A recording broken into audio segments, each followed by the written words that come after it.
In the human intrusion, we will be talking about the modern humans and the megafaunal extinction.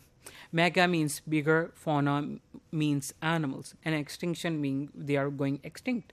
So, megafaunal extinction means the big mammals going extinct when humans are arriving in a particular area.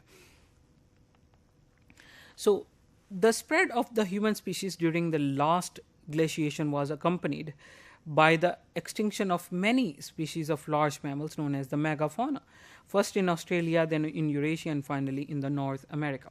So, wherever the humans arrive, the death and destruction follows for the large mammals, and that is called megafaunal extinction. So, there is a correlation. The scientists have studied that, but is there any causation? That is our topic. So, it was long assumed that these extinctions were the result of climatic changes, but American anthropologist Paul Martin suggested that humans may have been culprits. So, some scientists think that these were the result of climatic changes, but later scientists, just like Paul Martin suggested, that these are results of the human intrusion. Humans are coming there and they are causing these extinctions. So he pointed out that most of the animals that became extinct were large herbivorous mammals or flightless birds weighing over 50 kg body weight. So more their weight is much more, and they have the flesh, and this flesh is used by the humans for their food. So these are being hunted. So as animals are being hunted, they will be going extinct if there is large population of human beings that is subsiding on those animals. So in other words, precisely the fauna of humans might have been expected to hunt. So these animals were being hunted by the humans, and that's why these went extinct.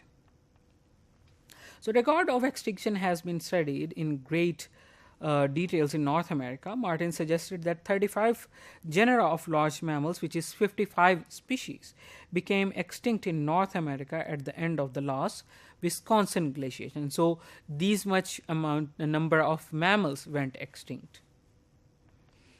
So the debate continued, and the extinction of so many different species of mammals may not have been caused by a single factor. So there is no way that a single factor can be responsible for this much large extinctions. So the study shows that the time of extinction can be correlated with the arrival or intensification of settlement by human population. So arrival can be correlated with the extinctions or intensification. That means the population has been increased at that area, which has put pressure on the local environment. Dale Guthrie of the University of Alaska has obtained radiocarbon dates for the late Pleistocene and the early Holocene remains of many large mammal fossils from Alaska and the Yukon Territory. So, what these radiocarbon dating procedure has to do with the human intrusion or the correlation of human with the animals going extinct? Here you can see in this graph the exactly same thing. So radiocarbon dates of fossil mammal bone from the North America showing the loss of mammoth and horse around the time of Pleistocene Holocene transition. That was 13 here you can see that from 13 to 11 there is a going transition where the mammoths, which are the mammals, equus and bison. So these are the animals which are are becoming more and more, and before that 9, 10 and 11 radiocarbon years in 1000 years, there you can see the more human evidence, else's and service. So where the humans arrive, there is less and less there is extinction of a particular type of organisms. Can we start this diagram, sir? So in here you can see the radiocarbon dates of fossil mammal bones from North America showing the loss of mammoth and horse around the time of Pleistocene and Holocene transition. So here you can see on the x-axis you can see the radiocarbon years, and on the y-axis you can see the mammoths, equus, bison, cervus, elsis, and human evidence. So as you can see the human evidence, the mammoths, equus, and bisons are there, but first two, mammoths and equus, they are going extinct.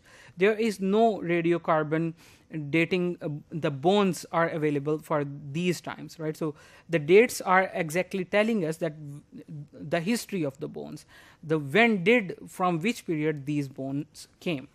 So the case for the human involvement in the megafaunal extinction processes is complicated by the fact that it took place at a time of rapid climatic and environmental changes.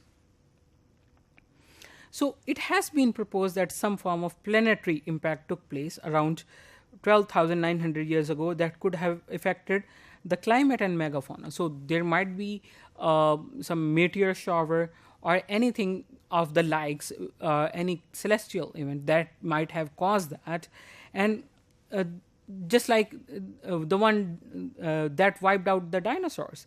So the discovery of tiny diamonds in the sediments of remnants of the iridium layer at the KT end of the Cretaceous boundary. So the scientists have, when we have seen these era in the stratigraphy of that particular era, the scientists have found tiny diamonds in the sediments, and these tiny diamonds may be the result of some impact, some planetary impact, and that might have resulted into the changing climate and resulting into the megafaunal extinction.